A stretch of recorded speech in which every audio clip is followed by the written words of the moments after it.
Welcome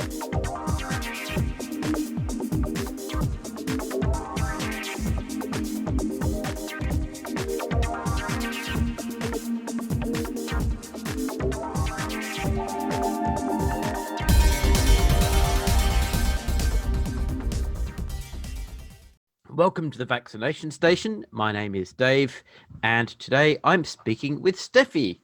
Welcome to the show. Hello. Hello. Thank you for having me. Stefy, can you tell us 3 things about yourself that you think the audience would find interesting? Well, my heritage is Serbian. That's Eastern Europe, but I was born in Austria. I've moved here and there all the time. Like, I don't have one place where I live because my family is half here, half there. I studied chemistry for briefly a few years, but I couldn't find a job in that, so I made an animal reaction channel, and now I'm living off that. That's really cool. You are not my first YouTuber that I've interviewed. I've interviewed another YouTuber before, but you are certainly my first YouTube reactor that I've interviewed. So this is very cool. Yeah, it is. Stefy, I want to ask you about vaccines and some general stuff to do with the pandemic.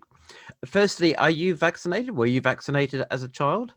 As a child, yes, it was, I think the word is mandatory, like you had to vaccinate your children. Like we wouldn't even be asked. We would just one day go to school and then like take the whole class. We're getting vaccines today, and nobody asked us if we want or not.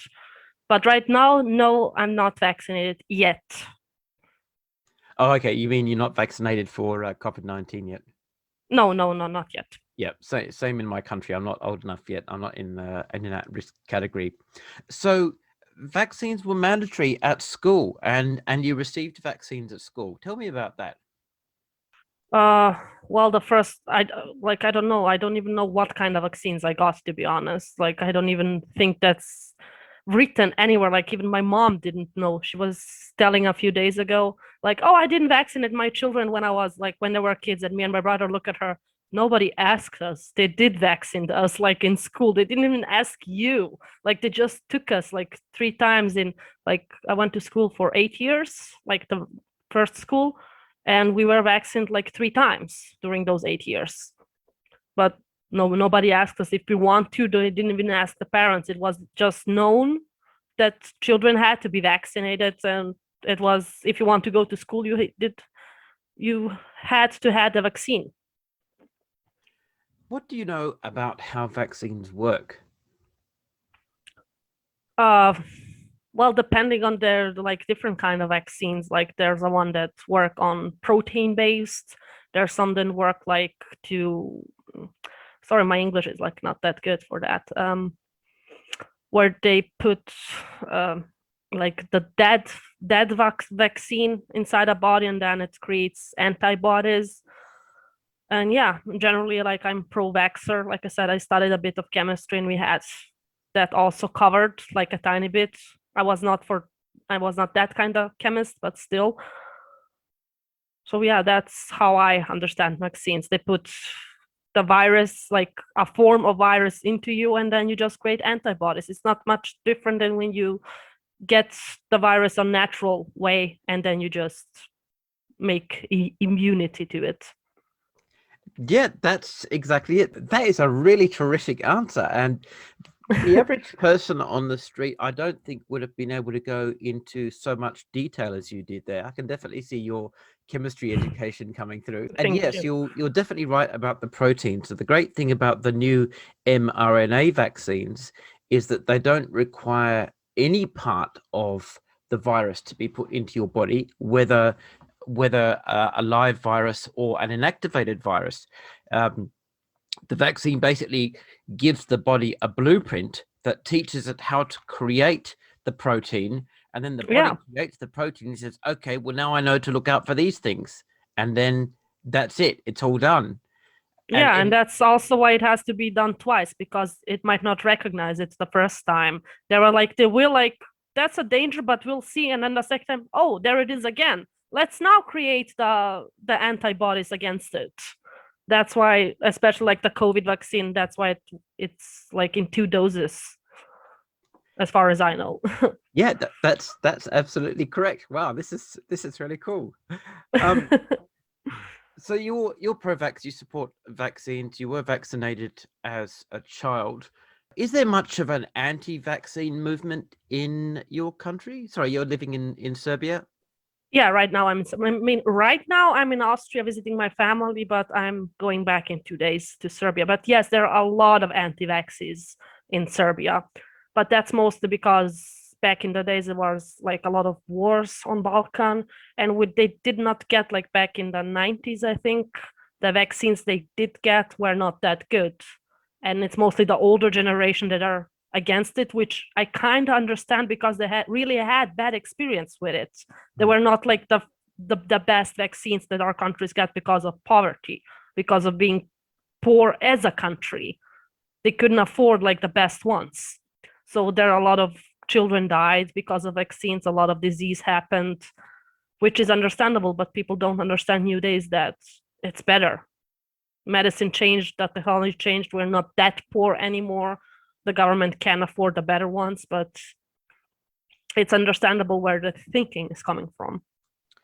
Yeah, when you've had an experience like that, when you've got an entire generation that's been through that experience, very difficult to shake that mentality, even though time has moved on and science has advanced and the country has changed and things are very different now. It's very hard sometimes for a generation to forget the struggles that they went through and realize that they shouldn't be superimposing those on the present time, because it's just not like that anymore. But I can understand some of the issues there. Definitely, Serbia certainly would have suffered a great deal as a Soviet satellite state, as most of Eastern Europe did, and even parts of Central Europe, like Poland, for example. So yeah, I can completely understand where that's coming from. What's the general attitude, though, towards vaccines today in Serbia, do you think? Well, I was actually very positively surprised that a lot of people signed up for vaccines. Like, it's amazing. We were like one of the most in Europe that actually even got vaccinated now. So I was really surprised, but I think it's mostly the older generations now did it because they're mostly, I know from my grandpa, he was he was one of the first people who signed up because he was scared for his own health. And a lot of the younger ones, I think mostly of the middle generations, are still like a bit like torn. So yeah, I'm actually positively surprised how well the vaccines are being taken in Serbia right now. That's really great to know. What's the population of Serbia then? I think it's about between 6 or 7 million, somewhere in between there. Oh, okay. Well, that's a really small population there. So covering the population with the vaccine, it should not be difficult to reach herd immunity quite quickly. Then that's a real advantage. In Australia, our population here is about 25 million, Okay. and our country is 3 times the size of Western Europe. So we have a couple of issues here. Firstly, we've got quite a few more people to vaccinate, and then secondly, there's gigantic distances involved in sending vaccines across the country.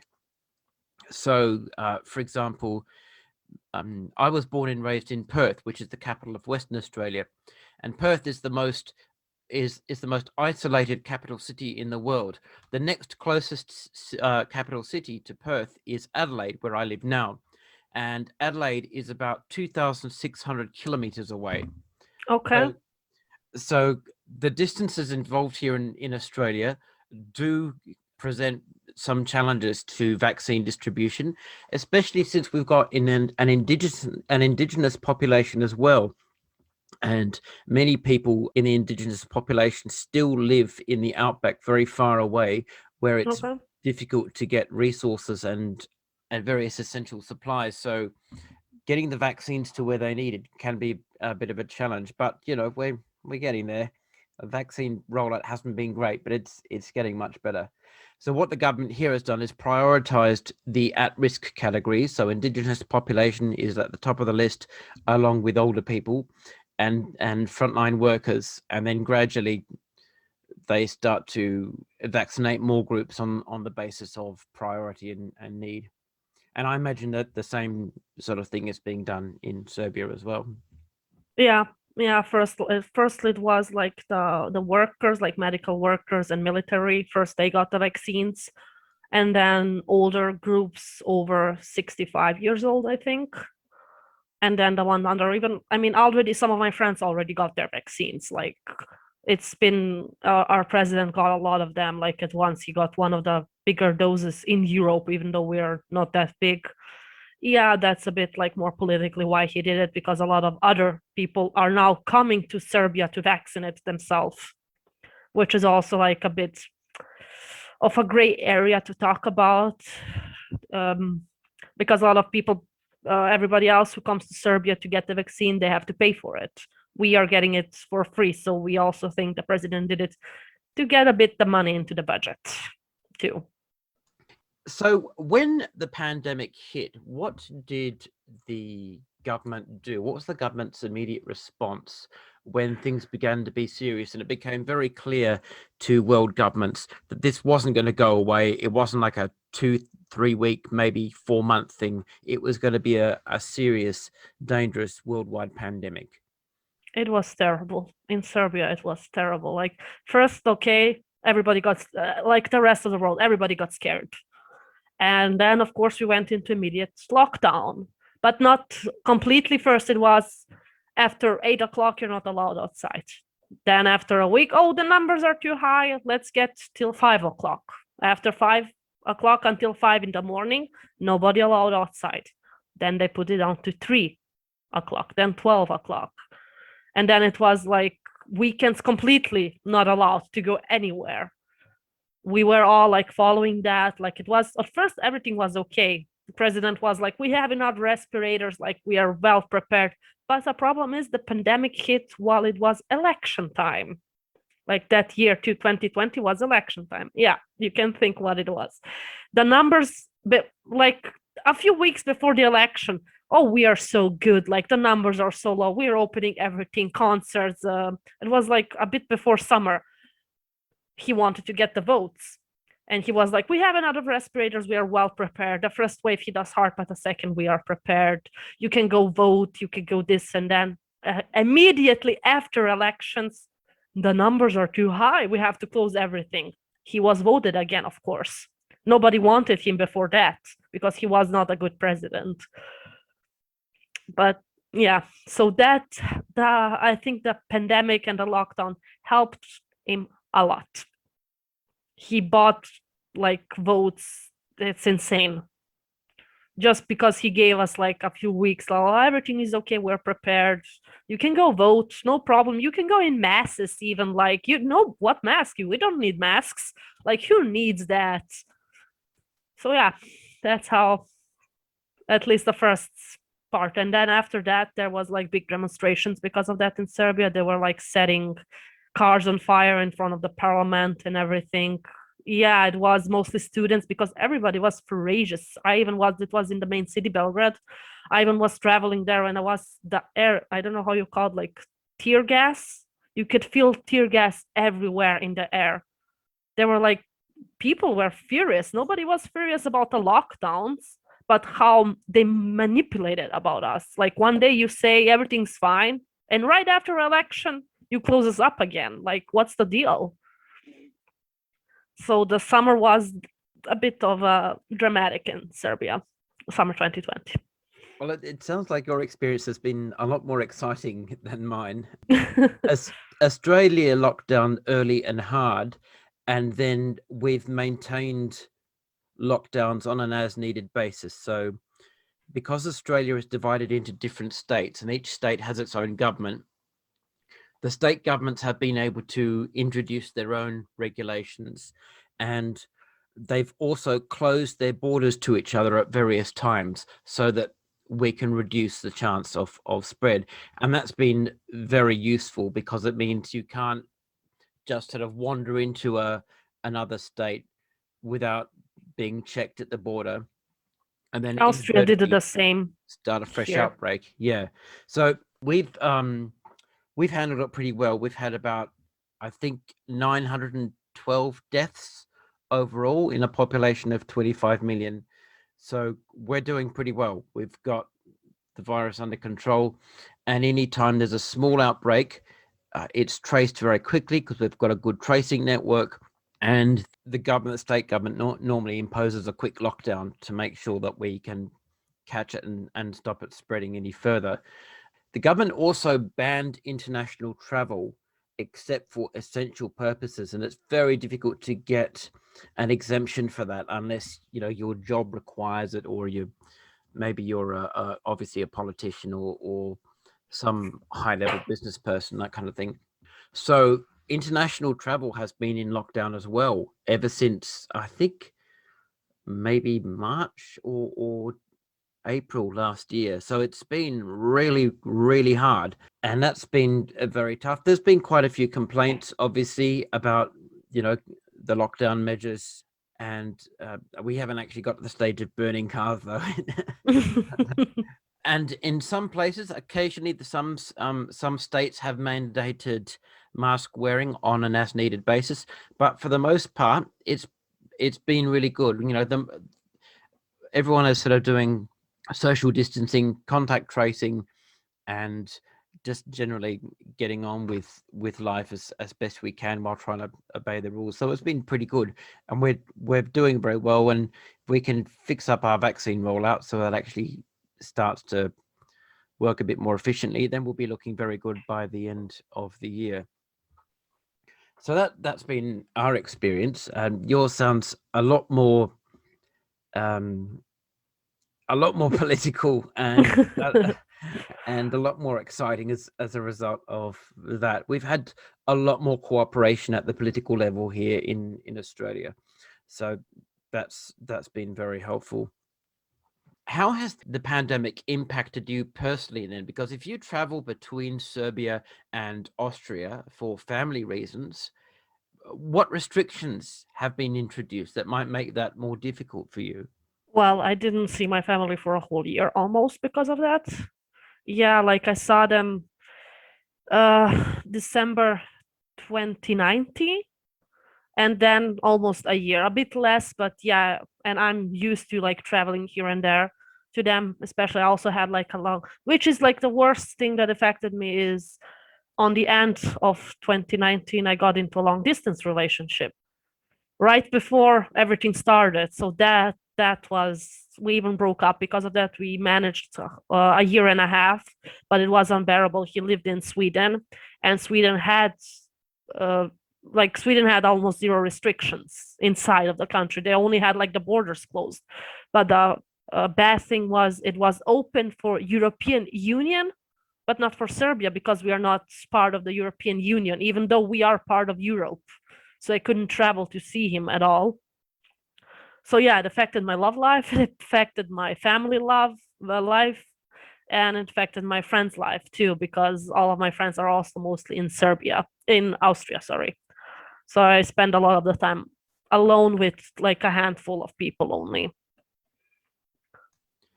So, what differences have you seen between the way the pandemic's been handled in Serbia and the way it's been handled in Austria?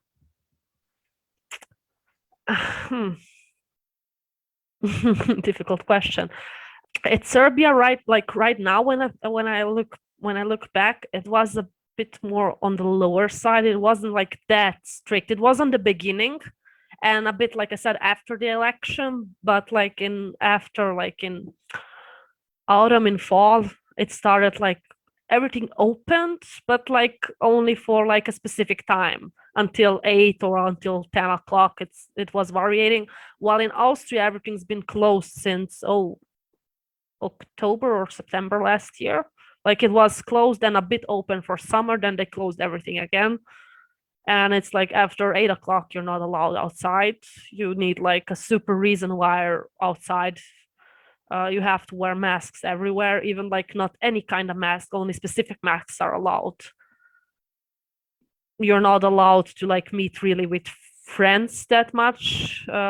Policemen could stop you and ask you like if you live together or not. Like if you live together, then it's okay. But if you're not living together with that person, that you're out, they could like write you a few how you call like payment that you have to pay. Like while in Serbia, it was like open closing afterwards. So we didn't feel it afterwards that much. I think the car burning helped there.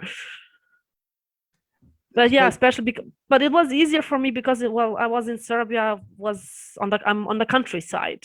I'm in a village, so it's not same being on the country during pandemic and in a city. I have my garden, I have my animals, I have a big house where I can move, go outside, and it's not that strict. There are not a lot of police. I can go over to a neighbor for a cup of coffee. Like we're only seeing each other.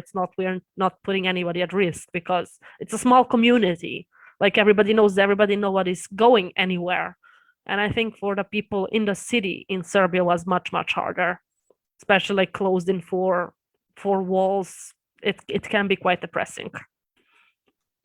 yeah, the population density in some of these European cities is much higher than it is in somewhere like Australia, where we've got a bit more room to breathe. And even our urban population centers, our big population centers, high density living for us is still on a larger scale, and we have more space to actually to move around, so we don't feel so crammed. I can definitely appreciate that in some of these more densely packed European cities, and also in places like Japan, for example, where they have super high density living.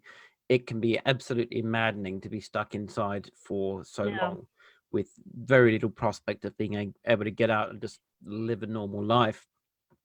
So do you feel that Austria's response then has been a bit more consistent than Serbia's, insofar as it sort of wasn't all one way and then suddenly all another way and then all another way again for various political reasons, but a bit more of a measured approach?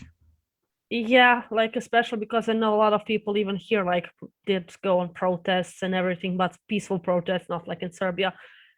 And they did it every week, but the government didn't change their mind. They still put them like it's lockdown, everything's closed. You can walk, you can protest however you want, nothing is changing, and nothing did change.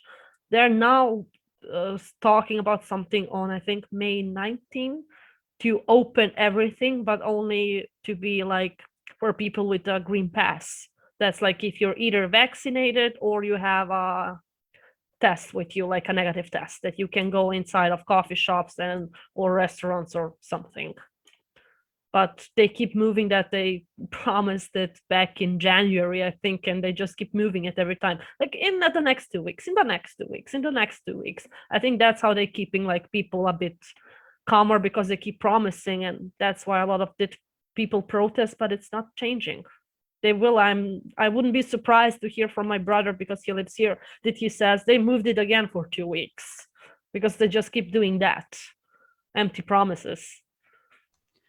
What's the effect been like on the economy in Serbia? You're a YouTuber, so you basically work from home. So your um, your role is a bit different. It's not so easily affected by something like a pandemic. But what has it been like for the average person on the street who has a traditional 9 to 5 job, Mm, and what has been the impact on business, particularly hospitality and accommodation, for example? well, I can go for myself because before I started YouTube 2016 back, but I had breaks and I had normal work. And before the pandemic, I actually worked in tourism. I was a hotel manager. Yeah, was YouTube was more like of a hobby. Like with the pandemic, I started actively doing it because I had no other choice. And tourism during pandemic was nothing. I lost my job. I lost my opportunities to work anywhere. So I know it's hard, and I know from a lot of friends, especially who work in gastronomy and stuff like that, they had such a hard time, and the government didn't help there. Like I know I heard from other countries, a lot of them did like get help during this. Do you know how much Serbia got for 1 year? €100. That's all that we got in May last year. That's it. What are you supposed to do with 100 euro? Nothing. I Nothing. mean, It that's was what, also before the election. 1 week of groceries, maybe? Yeah, basically. I mean, the average payment is like 300 in Serbia. It's our economy is a disaster. But a lot of people got mad. Of course, what do you do with 100 euros? He first promised every 3 months 100 euros, which is still nothing, but it would be a tiny bit of something. Yeah. But yeah, I got my 100 euros back in May 2020, while the singers and like our pop idols of Serbia, they got 9,000 because they're not working. Yeah, they got for the whole year 9,000 euro per person because poor people, there are no events, they can't sing. How would they pay their mansions?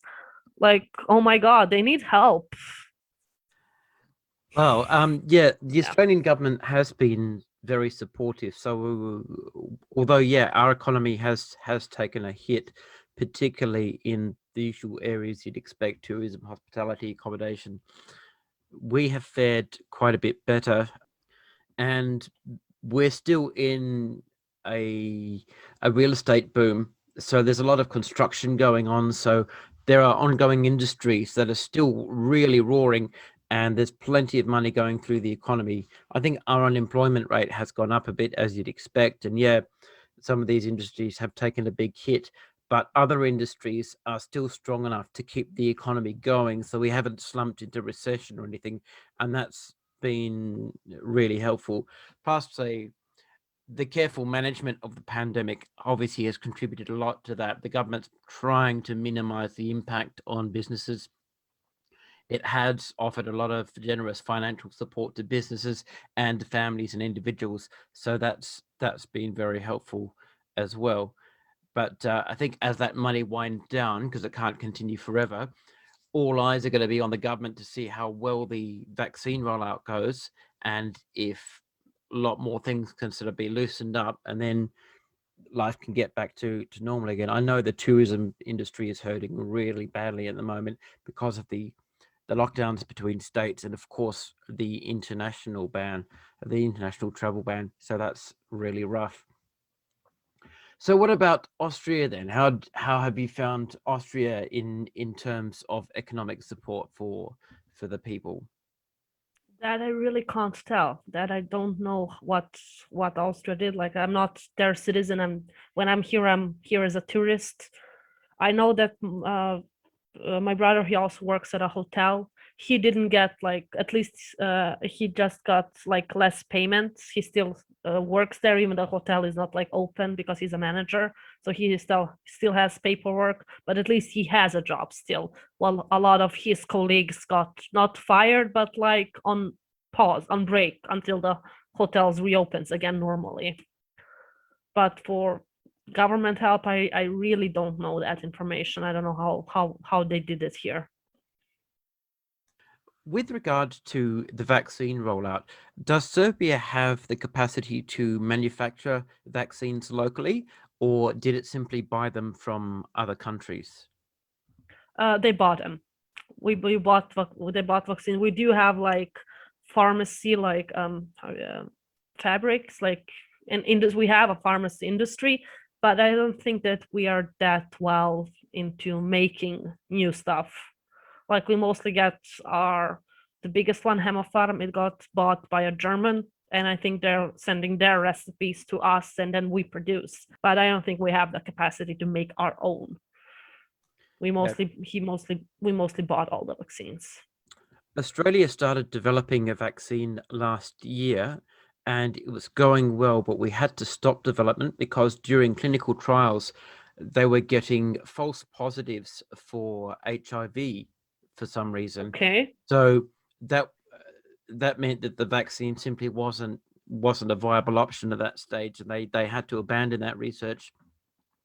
And as a result of that, we have bought vaccines from other countries. However, we do have the capacity to manufacture vaccines here, and our government has struck a deal with AstraZeneca so that they can give us the information and resources we need to manufacture the vaccine locally to cover our own supply. So the government bought a huge number of vaccines well in advance, which was really great. But being able to manufacture the vaccine locally is a big help, because that means if this becomes a sort of a recurring thing, if you need to have, say, maybe an annual booster, we've got the capacity there to make our own, and we won't be so reliant on other countries, which I know has been a big complication across the EU. I noticed the EU's vaccine rollout has been very spotty in places. They've had shortages of vaccines, and as a result of that, they've been reluctant to sell to other countries. Italy, for example, refused to sell some vaccines to us because they decided that they needed them at the last minute. So we had to source some of our vaccines from elsewhere. Serbia obviously has avoided that big problem because you're not an EU member, you're not tied to the EU supply chain in that way. So you've Yeah. got more freedom and better options to source your vaccines.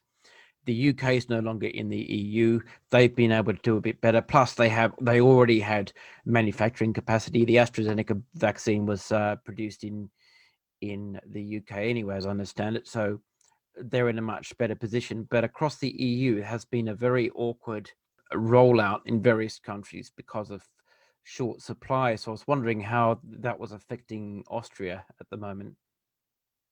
Well, as far as I know, they're doing fine right now with the vaccines. Like I know a lot of been, even though I know like one person who had really bad effects from the AstraZeneca. And I know there were a lot of protests against AstraZeneca because there were like two nurses, young nurses died from it. A lot of people are refusing to take it. That's what I know.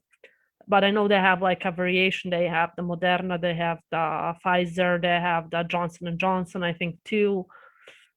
Yeah, I think those four.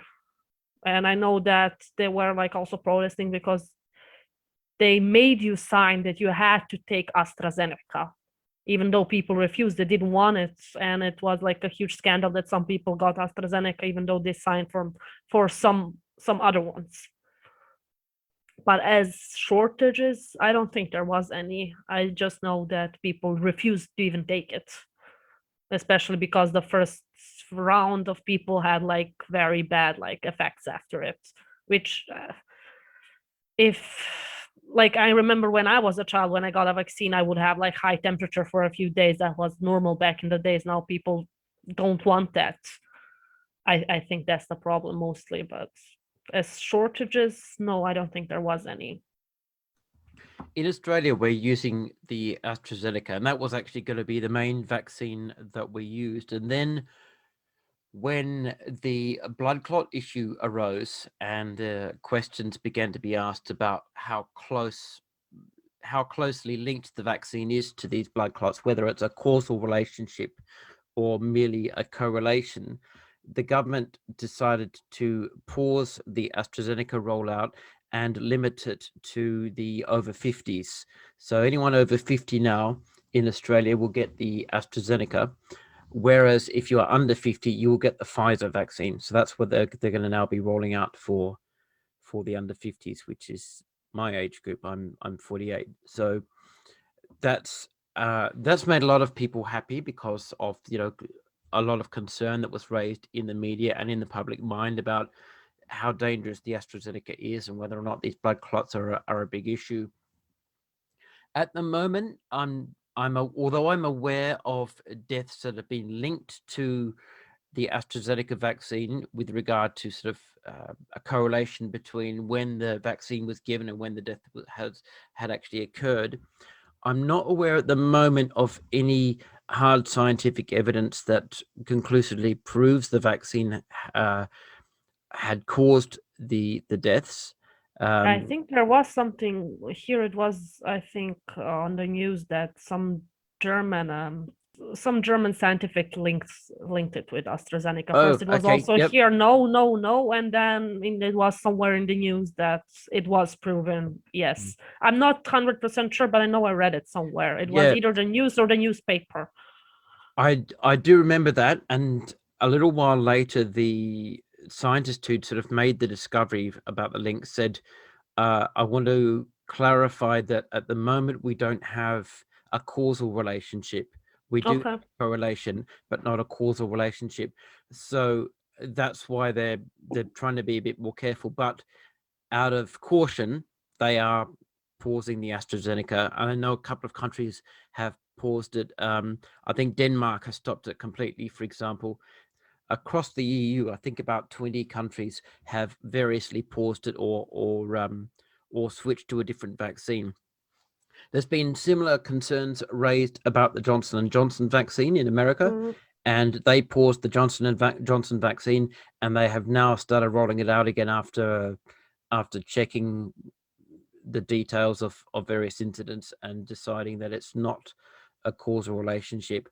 It is really difficult because, of course, we've got brand new vaccines, some with technology that's only been developed in the last few decades, and we don't have the normal long-term studies that we would usually Yep. have to prove a vaccine.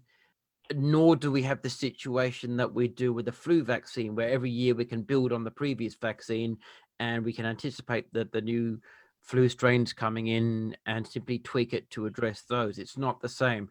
These vaccines are being made from scratch. They're having to start with a whole new clean slate. And we don't have the luxury of long-term studies to support, the further safety testing that we would prefer to have. It's only going to be in about the next year, I'd say. In another 12 months, we'll have a better idea of correlation and causation with regard to long-term effects, if there are any, and then we'll be in a much better position. In the meantime, it's just a bit of a gamble with public trust, because a lot of people are suspicious of medicine and suspicious of vaccines, and they don't like the idea that these vaccines haven't been tested for as long as other vaccines. And even in the minds of some pro-vax people, that is a concern. Yeah.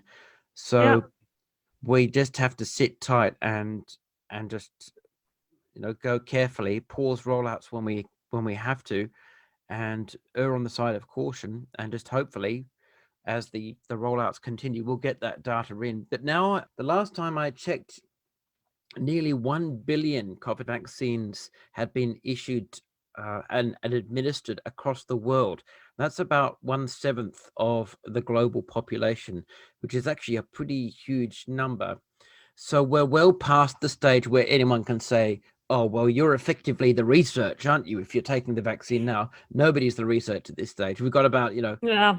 1 billion vaccines issued and administered. We're well past the point where anyone can say you're just participating in a giant clinical trial. That's definitely not the case. We've got a much better picture on short-term issues. What we don't have is the long-term picture. And that, I think, is going to be very interesting over the next 12 months to see where that data leads. Yeah, and with such a big number, people have to be aware that even when any kind of medicine, if it has a side effect on such a big number, there will be people affected by the side effect more greatly than other, because it's such a big number. If it's 1 in 100, that's not so, like, it's more, but even if it's 1 in 1 million, somebody will be affected.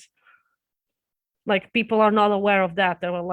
They think everybody will be, but it has to happen. It's a vaccine, it's medicine, it's not only coming from vaccines. Like any kind of medication that's even been tested for 10, 20 years can give you side effects, even severe side effects.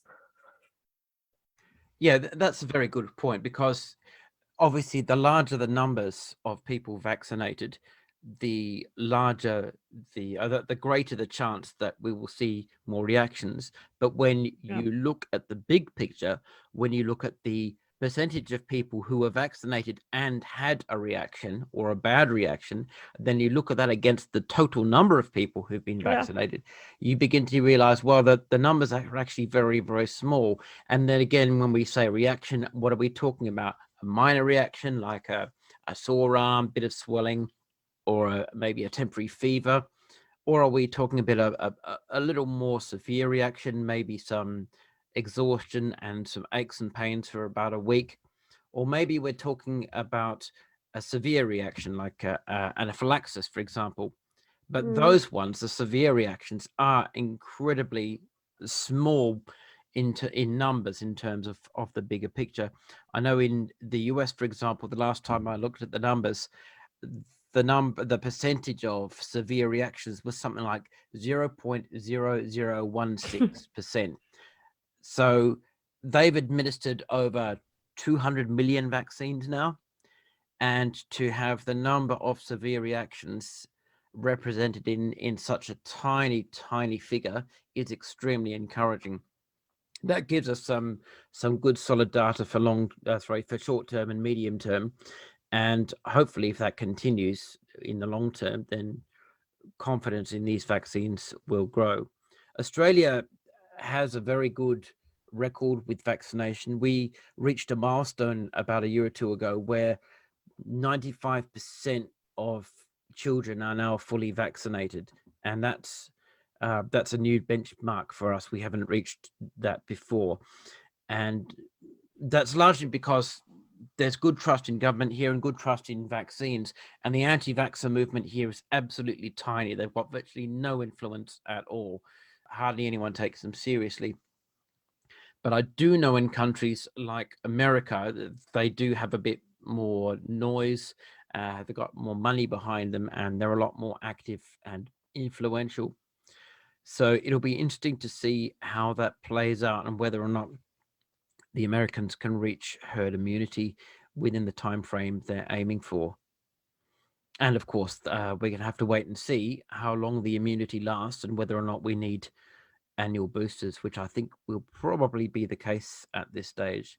And that's going to raise the question of what we do with variants such as the Brazilian variant and the others that are going around at the moment. But if that happens, then that's what we have to do, and we do it for other Yeah. diseases like the flu. So I think we can accommodate that pretty well.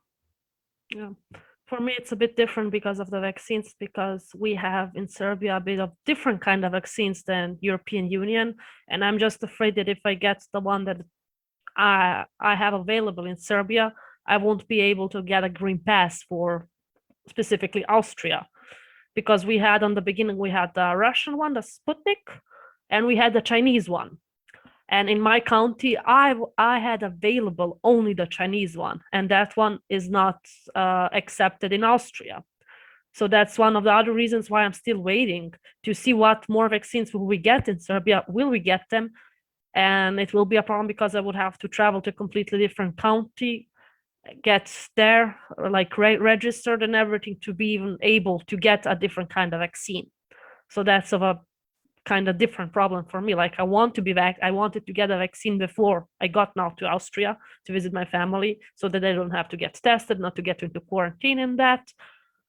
But I can't do it if it's not like, if I get like the Chinese one, I don't know how it works with other vaccines. Can I maybe later on take like maybe the Pfizer one, like after a year, maybe even? Can I mix those two, or how does it work? Like I still don't know that aspect of the vaccines. I'm not even sure that anybody really thinks about stuff like that. Like but yeah, they're still not allowed everywhere. You mentioned that the Serbian government was now in a position to be able to sell vaccines to people Yeah. who traveled to Serbia for the purpose of being vaccinated. Yes. What countries are they traveling from? I saw in the news that some stewardess from Albania took the vaccine in Serbia. It was all over the news. Like it was like beautiful women taking vaccines in Serbia, stuff like that. I think mostly like the neighbor countries, like maybe Bosnia, Croatia. I'm not sure what countries, but I just heard that our president is like having put up, because while I know Austria got, I think, 200,000 of the vaccine. I don't know which one. I think it was Pfizer. While Serbia got 2.5 million vaccines dosages. So we had more than Austria, even though the population is about the same between Austria and Serbia. Maybe I think Austria maybe has 1 million more, but they took much less than we. We took, like I said, 2.5 million vaccines so that we can sell it to other people. So you feel that people are coming to Serbia to be vaccinated there mainly because of shortages in their own country? Yeah, it could be. Yeah, like I think it's mostly like business people who travel to Serbia, like I said, like the stewardesses who were there, then they took the vaccines. I think it's mostly people like that who are already there, and then they think, okay, while I'm here, I'll take the vaccine because it's available for me. Like you said, in Australia, you're still not in the group that takes the vaccine, while in Serbia, we're already finished with those groups mostly. Now it's already younger people are already taking them. We finished with the older generation like very, very early, in the early stages. And I think it's also one of those things that people don't want to wait, but have to travel around, and then they come to Serbia just to take the vaccine. You mentioned Albania. Now, Albania traditionally is and historically has been a smaller, weaker, and less economically vibrant country, and has often been vulnerable, well, as many of the East European states have been, to invasion and war. So historically, they've struggled to maintain a robust economy, and I do know that they still have problems with organized crime and poverty. How are little countries like Albania traveling at the moment? How do you think they're coping? Are they able to source the number of vaccines that they need? How have they fared with lockdowns and other COVID restrictions? For Albania, I don't know, because Albania and Serbia are not in that of a big of a terms between each other. They've been at war with each other for very long, and always like people hate people there. But like I can say maybe for Montenegro, because we used to be Serbia and Montenegro back in 2005. We were one country, and we are like I think Serbia is helping around, maybe even Albania. Like I said, I don't know that much about Albania because people don't like to talk in Serbia about Albania. Not me, but it's just I don't have anybody to talk it about. Yeah, it's Kosovo is making there a bit of a problems between Serbia and Albania. But like I said, I think that maybe Montenegro is getting help, probably because they are, I think, the smallest country on Balkan, on East Europe. And I think like maybe also Bosnia, because Bosnia is also very economically not that good of a country. It's still like we're not much better than Bosnia, but maybe like a titsy weeny better. Especially with the vaccines, I think the government had a bit more money than Bosnia to get them that much. So I believe, and I want to believe, that Serbia is helping out there as much as they can. Yeah, because the Balkan states they are very vulnerable, not just economically but politically. They've traditionally relied on larger states to be their patrons and support them, and maybe make a promise not to invade them this century and things like that. And then there's also been, as you say, there's been quite a bit of conflict between these countries. The map of the Balkans and Eastern Europe has had to be redrawn so many times over the last 200 years. Like even in my lifetime, I think I experienced 3 different countries from Serbia, like Yugoslavia, and then Serbia and Montenegro. Before that, it was Serbia, and then now again Serbia. Like when somebody asks, where are you from? Somewhere for the Balkan. Well, Stefy, this has been an absolute pleasure. Thank you so much for giving me so much of your time. It's been really great to talk to you and really interesting to hear some insights from your part of the world. So thank you.